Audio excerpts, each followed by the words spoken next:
And welcome to Around the Ozarks Spotlight. Each week we uncover the stories behind the people who live and work in Southwest Missouri. Those individuals with entrepreneurial spirit who work to better the lives of others or put pen to paper to write books and stories about the history of the Ozarks and its people. I'm your host, Scott Meier, and today we're going to explore the world of art here in Springfield. We've got the executive director of the Springfield Art Museum, Nick Nelson. Hello, Nick. How you doing? Hi, it's great to be here. We're going to use this show for not only a little bit of an exploratory as to who Nick Nelson is and what he does, but also what's going on at the Art Museum, because I think it's another one of those places that people pass by all the time as they're driving to and from work, and maybe sometimes don't think they should stop and go and see what's happening at the Art Museum. You think that's fair assessment? Yeah, I think a lot of times when you have some really great amenities in your town, it's easy to kind of get into the workaday world and forget to kind of be a tourist in your own city and go see those things. So, I can't agree with you more. I think we're blessed in Springfield to have so many things to see and do, and I do think sometimes we all take it for granted. Yeah. So so the Art Museum is definitely a place that sort of fosters that sort of opportunity to step outside of your everyday life and see something different, see something new that hopefully kind of expands your horizons and piques your curiosity and interest. So, well, let's let our viewers and listeners get a chance to find out who Nick Nelson is.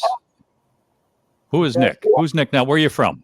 Tough question. That's a tough question. So I grew up in Georgia, to deep south, and lived there my whole life, and moved here in Springfield about 11 years ago to specifically work for the museum. So my background is in art. I studied painting and drawing, which is an interesting choice when you're going out in the world. A lot of job opportunities as a painter.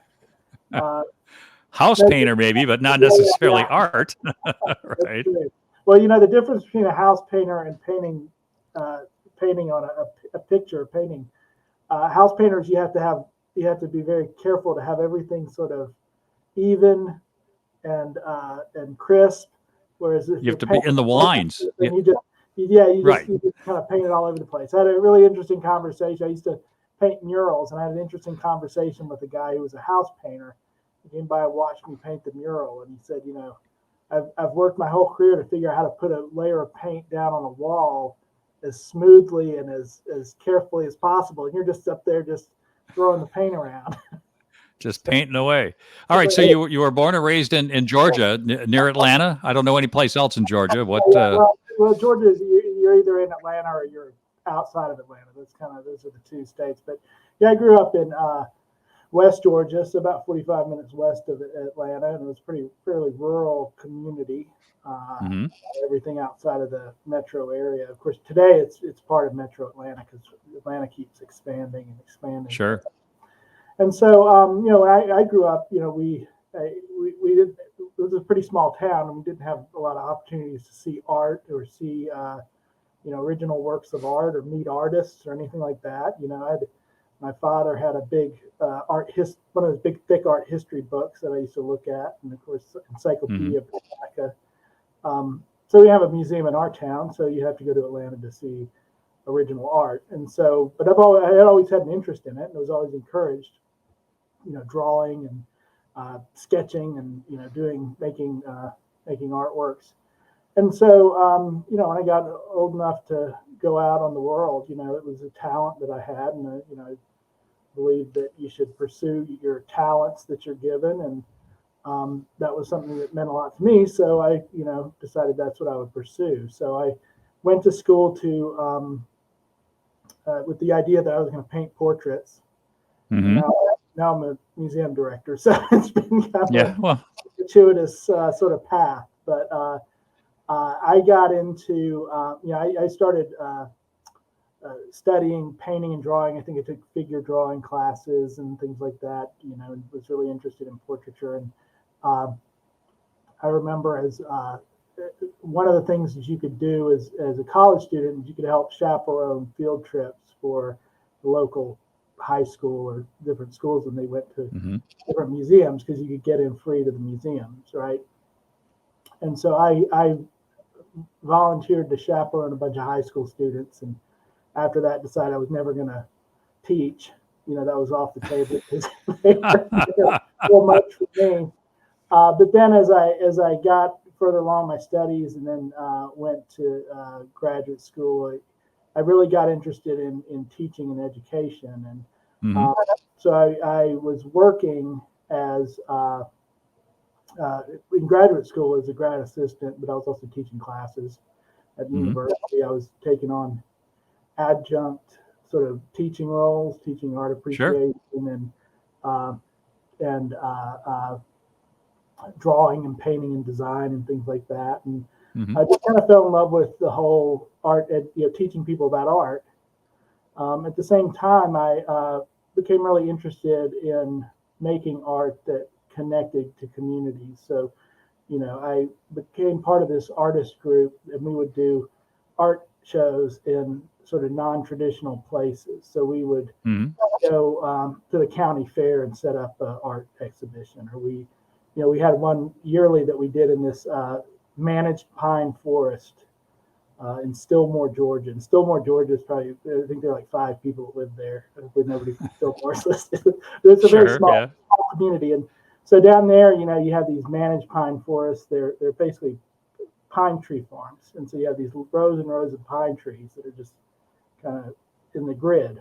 And so we went out there and, produced all this art and displayed all this art within the pine trees. So it's sort of out in the woods, and people just kind of rolled up from around the area and would come out and look at it and enjoy it. And a lot of those folks, they didn't have a lot of opportunity to see contemporary art or artists, work, even, any type of art. So just had some really interesting conversations with those people in those spaces.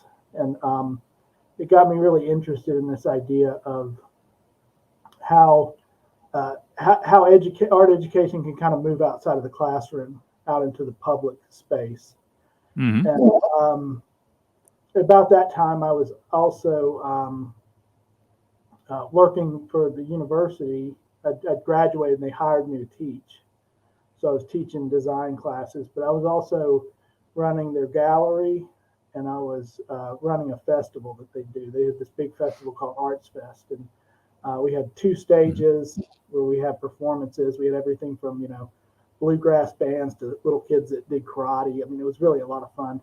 And then we had artists that were there, and it was all on the campus. And so I kind of had a foot in this sort of art administration and these sort of public spaces where you're sort of interacting with the public, but then also art education in the classroom.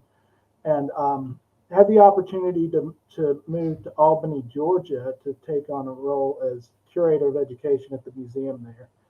And curator of education is basically like the person who produces all the educational programs. So it was kind of right up my alley, because it kind of tied into that idea, that interest in how art education can move into the public space, especially to people who maybe are new to it. When you encounter a college student at in a design class, they've had a certain amount of art education up to that point, whereas it kind of harkens back to the time working as an artist in those smaller communities and kind of connecting to people who were interested in it, but maybe they didn't know a lot about it. Maybe it was their first encounter with it. So the museum being this, having that opportunity to work in a museum where that's really what it's all about, connecting the general public with art and teaching them through those objects. It really appealed to me. So I worked as an educator there for a little while, producing programs, and then moved into a position as director. And then opportunity came here in Springfield, and it looked like a really, really interesting museum with a lot of great stuff going on, an incredible collection, an incredible facility, and just a lot of really great people who were very passionate about art, about their museum, and about the community. Also, the fact that it is part of the city, it's a city museum, is also really kind of an interesting thing, because most of the work that I'd done was in sort of nonprofit or university academia, that kind of thing. So it just seemed like a really interesting place, and so made the leap here about 11 years ago. Moved from Georgia here to Springfield, and have kind of been working hard ever since to really help the museum live up to its potential and expand its services. But I think continuing that notion of the museum as a space where the layperson, if you will, connects with the artist, but then also connects with the scholar. There's it's that meeting ground between the ordinary folks, the artists, and then the people who study art history and that sort of thing. So this museum is really interesting because it also has a civic component to it as well. It's a city department, but it's always had an identity as a civic asset, sort of an asset for the people, which is really kind of exciting. You're hearing my guest today on Around, right? You're hearing my guest today on Around the Ozark Spotlight. His name is Nick Nelson, and Nick is the director of the Springfield Art Museum. So 11 years ago, do you have a family, Nick? Did you bring a family with you? My wife and I moved here, and we had our son about a year after or two after we moved here. So we've been out here. He's about to turn 10, and I moved here 11 years ago. So yeah, he's okay. So he's actually a Springfieldian, and he's a local. He could be considered a local. So that's good. Now, when you go back to your time when you first were getting interested in this, do you have natural artistic ability, or are you someone who had an interest in art and wanted to learn how to do it? And what's the difference between the two? How do you see that? So I think so this is the whole thing. You have natural artistic ability. And when you grow up, when you're a kid, your little kid, you make a painting and your mom puts it on the refrigerator. And then you get older, you get to be kind of the kid who everybody in the class, in your grade school class, knows that you're the kid that draws stuff. So they'll ask you to draw things, sometimes nice things, sometimes bad things that get you in trouble. Okay. And then you get into high school and you go into the art class and you're kind of the the resident artist there. But then you get into university art classroom, you find out very quickly that you don't know how to make art. You don't know how to draw. You don't know how to do anything because everything you've done up to that point has just been sort of you kind of doing what comes naturally, but they're going to teach you how to do it properly. So you learn pretty quickly that you don't really know, and you have to kind of rebuild.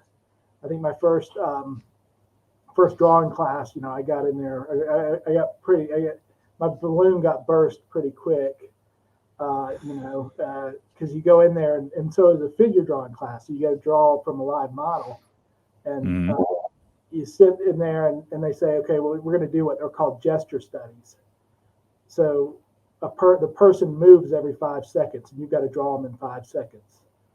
And so you're in there, you're trying to draw an eye, or an ear, and everybody else is just drawing a whole figure in 5 seconds, and you figure out pretty quickly that you don't know what you're doing. And so at that point, and this is from teaching, and also being on both sides of that as a teacher and as a student, is you have a choice. You can say, well, I'm not going to listen. I'm going to, this is really making me mad or frustrating me, and I'm going to quit. Or you say, you have to kind of humble yourself and say, you know what, I really don't know what I'm doing, and I need to start from square one again. So I think, so I guess that's kind of the answer to your story. Do a little bit of both, art is a skill you can learn. I taught drawing, and I'm convinced I could teach anybody to draw, no matter who you are, because there are certain, it's just a skill that if you have the patience and you practice enough, you'll be good at it. If you follow the techniques.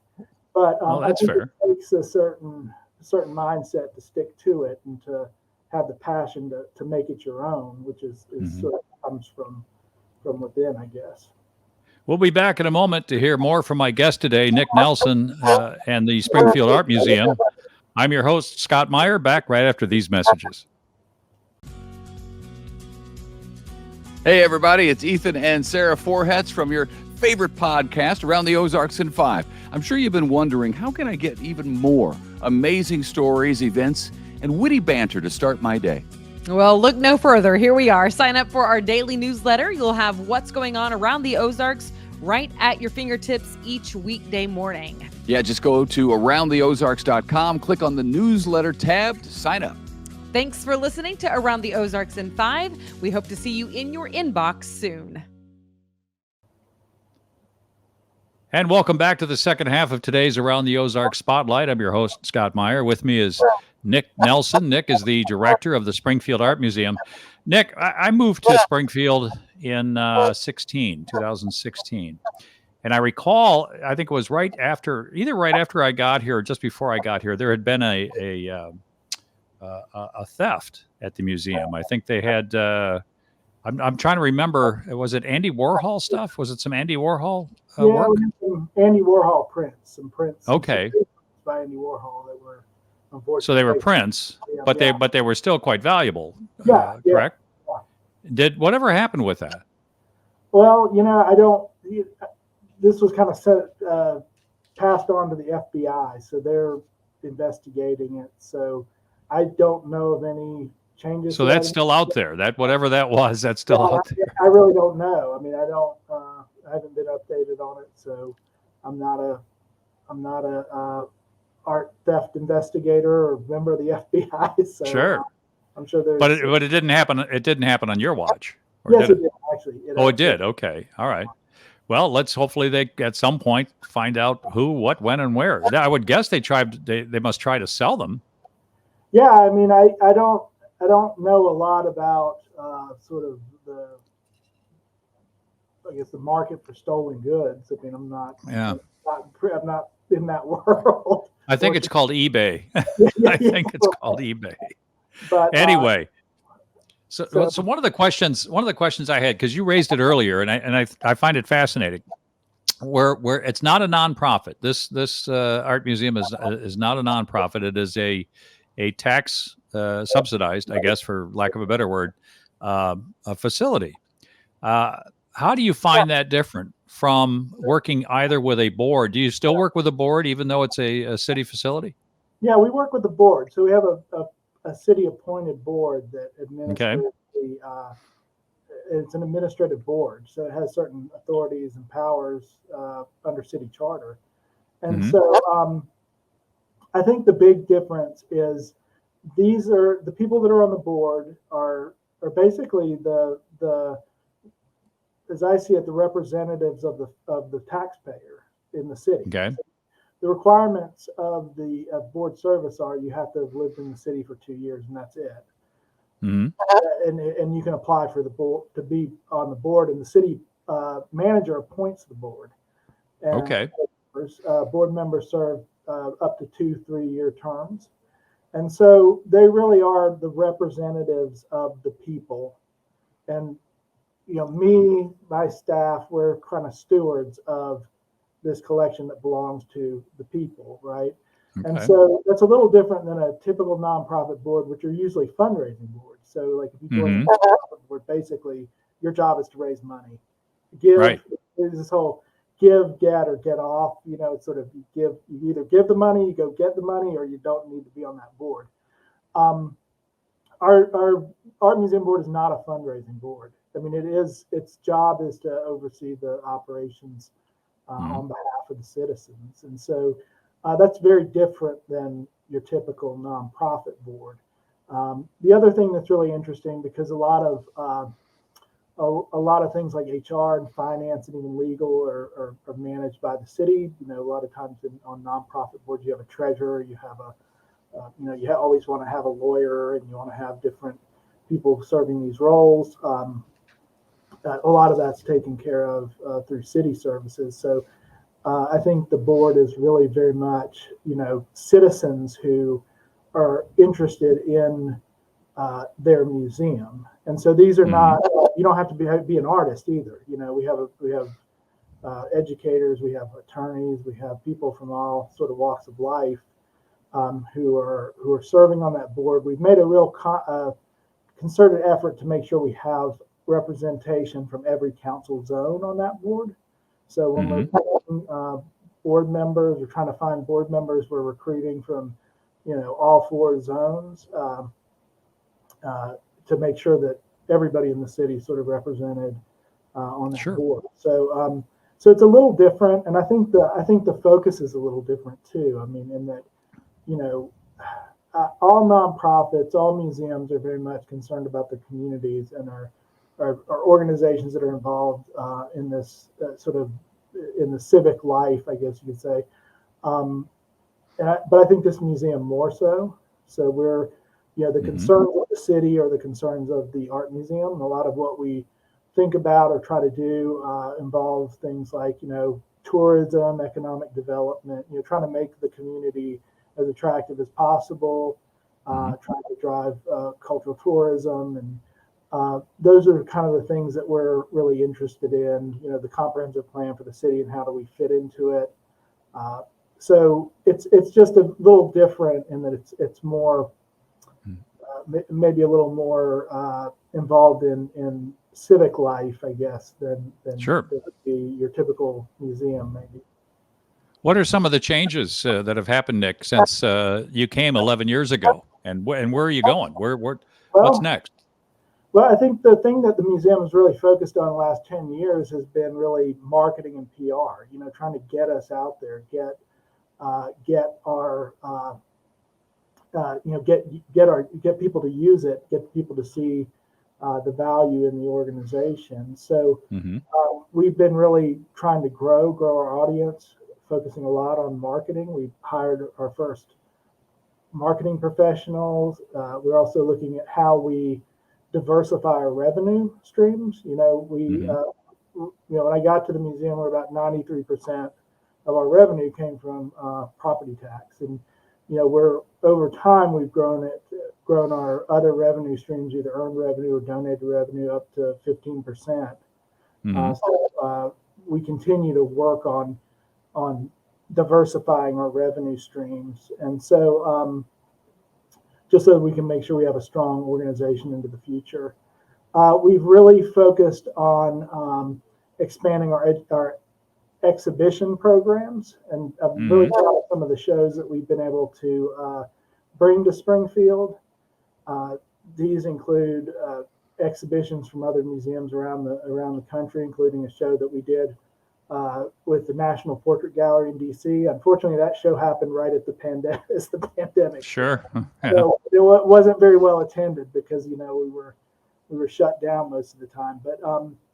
But we also have been accredited by the American Alliance of Museums, which is a huge feather in our cap. Very few museums are accredited, but I think it's like 5% of museums. And so it's a pretty rigorous process, so we're really proud of that. That also opens the door for our collaboration with other museums, the ability to bring work into the community from other places. And we've also expanded our education staff. Most recently, we hired a second museum educator, and up to throughout the entire history of the organization, we've had one educator, and so this is a brand new position to expand the programs that we do. Sure. Now, are those for kids or are those for adults? Who participates? Those are for everyone. We do pre-K to adults, so we really, little kids to our more seasoned members of the community. I don't know how to put that in a nice way. Thank you. That was nice. So we have pre-K programs. We have classes for kids of all ages, including teens. We have a lot of adult programs. We have a range of classes from pottery to jewelry making to painting and drawing. Some of those programs are free to the public. Some are paid, have a fee. Mhm. We also do a lot of lectures and slow viewing nights where we kind of have this sort of guided experience with art. So, it's just a range of programs. We also do a lot of school tours as well. And I will say that the museum has been in our community since 1928. So we're coming up on our 100th anniversary. We're in our 95th year. And even Wow. from the very beginning, there was an interest in education and a focus on education.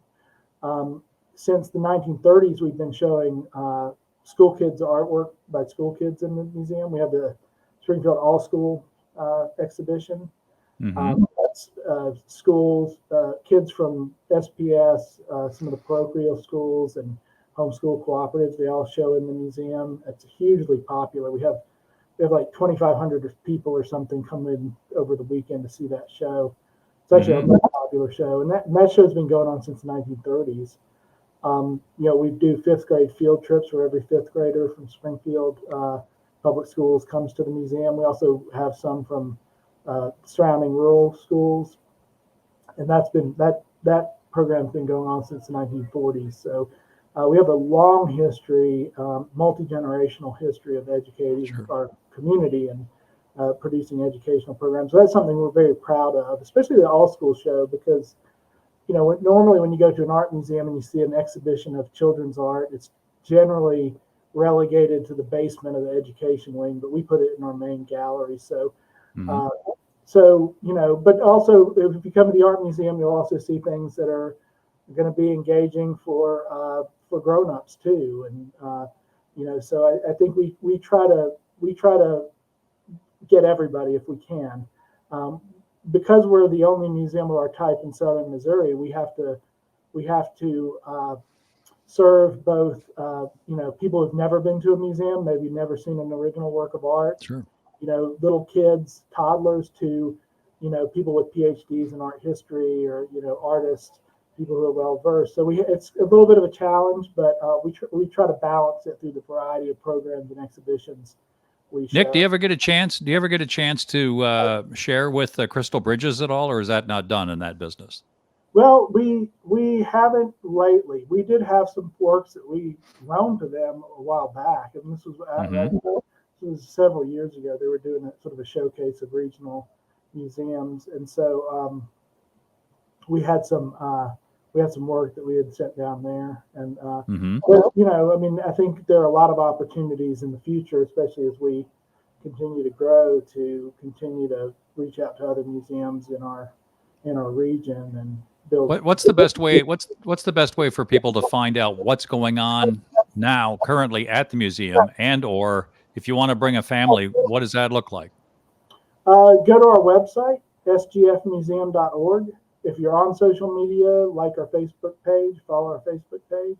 Those are two great ways to connect. Also, you can sign up. If you're on our website, you can sign up for our e-newsletter, and we send out email marketing that kind of gives you, what's going on in the month, monthly emails and other announcements, and that's probably the best way to connect that way. And then, of course, we're free admission, so you can also drop by the museum anytime we're open. We're open Wednesday, Thursday, and Friday from noon to 8 p.m., and then Saturday 1 to 6, and then Sunday 1 to 5. So. And you said it's no admission, free admission. Free admission. So it's we've got a great family art lab that has an opportunity for kids to play, and it's more of a hands-on area. And then, of course, we have multiple galleries with art from from across time and from all over the world. So we hope that there's a little bit something for everybody at the museum. Well, that's fascinating. You've got about 30 seconds left. What's there today that somebody should want to come this weekend and view?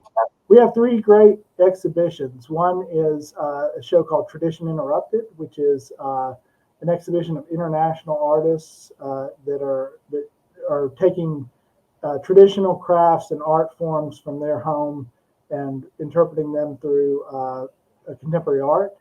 We have an exhibition called Blue on White, which is a sort of more of a historical exhibition that traces blue and white china from sort of modern blue willow ware all the way to 9th century Persia, Persian pottery. So we have that, which is really interesting. That's a collaboration with Missouri State University. And then we have a really interesting show, which may not be for everybody, but it's Jordan Eagles, contemporary artist named Jordan Eagles, who works in the medium of blood. And so he has an exhibition that's all about blood donation policies and equity in blood donation policies, but he uses blood as a medium in his work.